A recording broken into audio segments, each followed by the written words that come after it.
اچھا یہ بتائیں، ایک طرف ہم دیکھتے ہیں کہ آپ نے مذہبیوں کے اپنے خلاف ایک محاذ کھڑا کیا ہوا ہے، دوسرا آپ نے کچھ دن پہلے ایک اسٹیبلشمنٹ سے ایک جملہ کہا کہ خانہ کعبہ کی چھت پر بھی کھڑا ہو کے اگر وہ کہے کہ ہم سیاست میں ملوث نہیں ہیں تو وہ جو ہے کوئی اعتبار نہیں کرے گا.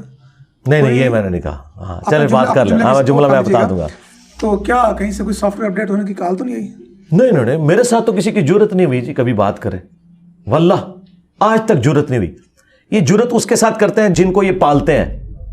آج وہ سارے صحافی جو ان سے چندے لیتے تھے وہ عمران خان کی محبت میں انہیں گالیاں نکال رہے ہیں، ان کے قابو میں نہیں ہیں اور ان کے لیے خطرناک ہوئے ہیں. ان پہ ضرور پریشر ہو سکتا ہے، مجھے پتہ ہے سب پہ ہے، مجھے بتاتے ہیں لوگ. تو وہ مجھے پوچھتے ہیں آپ، میں نے کہا یار کسی کی جرت ہے میرے پہ بات کرے؟ میں کو کسی کے ٹکڑوں پہ پلتا رہا ہوں؟ کسی کی کاز کے لیے کام کیا ہے کبھی؟ نیور. میں تو 2012-13 میں یوٹیوب پہ میری ویڈیوز اپلوڈڈ ہیں جس میں میں اسٹیبلشمنٹ کو کہتا تھا یہ تمہارے گاٹے نان اسٹیٹ ایکٹر فٹ ہوں گے. یہ FATF تو بعد میں آیا نا، میں نے تو FATF اسی وقت لانچ کر دی تھی ان کے اوپر. تو آج تو ان کی پالیسی ہے، آج تو ان کو ہم سے کوئی نہیں. اور باقی وہ جو کعبے کی چھت والی بات آپ نے کی، وہ میں نے یہ کہا تھا کہ آپ کے بڑوں نے جتنی غلطیاں کی ہیں اور آپ کے ایکس آرمی چیف نے آخری تقریر میں کہا کہ ہمیں سب سے زیادہ گالیاں پڑتی ہیں. یہ میں نے باجوہ صاحب کو تقریر لکھ کے دی تھی، ان کا ہی بڑا کر کے گیا نا کہ ہمیں گالیاں پڑتی ہیں. تو ہم نے مشورہ کیا کیوں پڑتی ہیں؟ اس لیے کہ قربانی دینے کے باوجود ہم سیاست میں لچ تلتے ہیں، اس کی وجہ سے ہمیں گالیاں پڑتی ہیں. تو اب ہم یہ کام نہیں کریں گے. تو میں نے کہا تھا کہ اب یہ 70 سال کا پیچھے پورے کا پورا معاملہ اکٹھا ہوا ہے. اب آپ لوگ کعبے کی چھت پہ چڑھیں اور وہاں کوئی عہد دیں، شاید تب یہ قوم قبول کرے. ظاہر ہے ایک آرمی چیف کی تقریر کے اوپر تو لوگوں نے نہیں ماننا. تو جو میں نے یہ بات کی تھی ریالٹی نہیں ہے کہ آج قوم مان رہی ہے کہ یہ اے پولیٹیکل ہوئے میں. ٹھیک ہے، 3-4 مہینے تک تو یہ DGA-SPR سے ایک پریس کانفرنس نہیں کروا سکے اسی ڈر سے. بال وہ جب آیا تو اس نے اچھی تیاری کی ہوئی تھی اور وہ اس طریقے سے آصف غفور کی طرح وہ مولا جٹ بن کے نہیں کر رہا تھا. اس نے بڑے سافٹ انداز میں صحافیوں کو ٹریٹ کیا. یہ سٹائل ہونا چاہیے بات کرنے کا.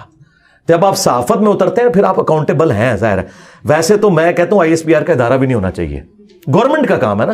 جب گورنمنٹ کے انڈر آتی ہے فوج تو گورنمنٹ یعنی کہ ہمارا جو وزیر اطلاعات ہے یہ بولے. ISPR اگر انہوں نے بنا لیا نا، اگر کوئی بات کرنی ہے تو پھر آپ اسی لہجے میں بات کریں جس طرح باقی لوگوں. دیکھیں نا باقی لوگ کس طرح سیاست دانوں سے سوال کرتے ہیں، منہ میں ان سے باتیں کرتے ہیں، وہ تسلی سے سنتے ہیں، مسکرا کے جواب دیتے ہیں. ان کی تو اتنا حوصلہ ہی نہیں ہے. لیکن اب یہ جو ISPR کا DG ہے، لگتا ہے اس کی انہوں نے صحیح ٹریننگ کی ہے. میں تو اس سے سیٹسفائی ہوں، اس نے اچھے طریقے سے گفتگو کی. تو وہ میں نے وہ بات کی تھی. تو مجھے کسی نے کیا کہنا ہے میرے بھائی؟ ہم نے ان کو کچھ کہنا ہے وہ ہم مسلسل کہتے رہیں گے کہ آپ نے اپنا وضو قائم رکھنا ہے اور سیاست میں لچ نہیں تلنا، کیونکہ پاکستان تباہی کے دہانے پہ آ چکا ہے. اور اس میں سب سے بڑا کردار انہی لوگوں کا ہے جو اپنے آپ کو سب سے بڑا ٹھیکیدار اس قوم کا سمجھتے ہیں، خواہ وہ جوڈیشری ہو خواہ وہ اسٹیبلشمنٹ ہو. سیاستدانوں کا نمبر 30 نمبر پہ آتا ہے کیونکہ وہ تو بیچارے کٹ پتلیاں ہوتے ہیں. اب آپ کو لگ رہا ہے یہ جو چند مہینے گزرے ہیں نئے آرمی چیف کے کہ پولیٹیکل نہیں ہے یہ؟ پہلے سے تو بہت بہتر ہے نا جی. اچھا، لیکن میں کس طرح کلین چٹ ان کو دے دوں کہ نہیں ہے یہ پولیٹیکل؟ میرے پاس تو کوئی دلیل نہیں ہے. میں تو ظاہر پہ فتویٰ لگاؤں گا کہ نظر آ رہا ہے کہ پہلے والا معاملہ نہیں. اس کا ثبوت میں آپ کو بتا سکتا ہوں. اس کا ثبوت یہ فیصلوں پہ عمل نہیں ہو رہا تو مطلب کچھ نہ کچھ. سپریم کورٹ بھی تو اپنی حرکتوں پہ ذرا نظر کرے نا. سپریم کورٹ بھی پچھلے 6 سالوں میں 3 ہی بندے ملے ہوئے ہیں، وہ ساتھ بٹھا کے ہر پولیٹیکل کیس سنتا ہے.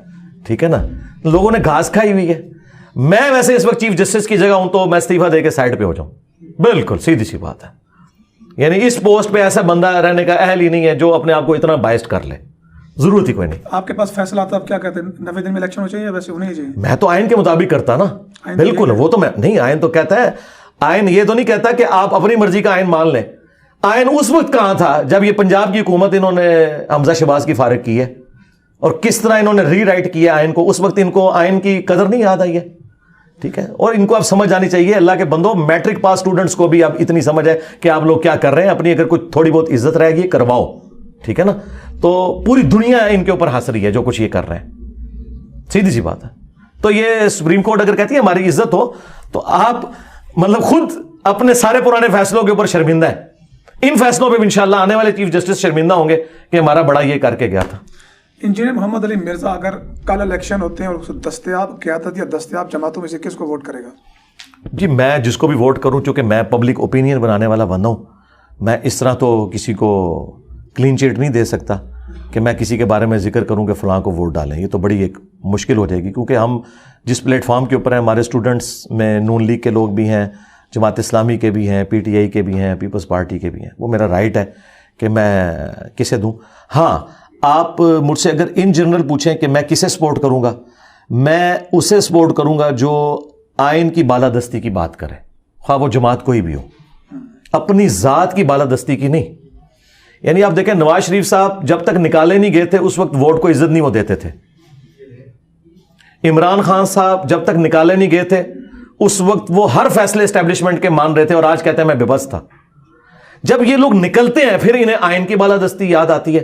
ٹرو سینس میں جو آئین کی بالادستی چاہے گا نا اس کو میں ووٹ ڈال دوں گا انشاءاللہ۔ درست ہے۔ یہ بتائیں کہ اگر کیا آپ کو لگتا ہے کہ کوئی مذہبی جماعت اقتدار میں آ سکتی ہے، اور اگر اقتدار میں آ بھی جائے تو پاکستان کا نقشہ کیا دیکھتے ہیں؟ اللہ نہ کرے کوئی مذہبی جماعت اقتدار میں آئے، یہ تو اس سے تو ملک سیکولر ہو جائے تو بہتر ہے۔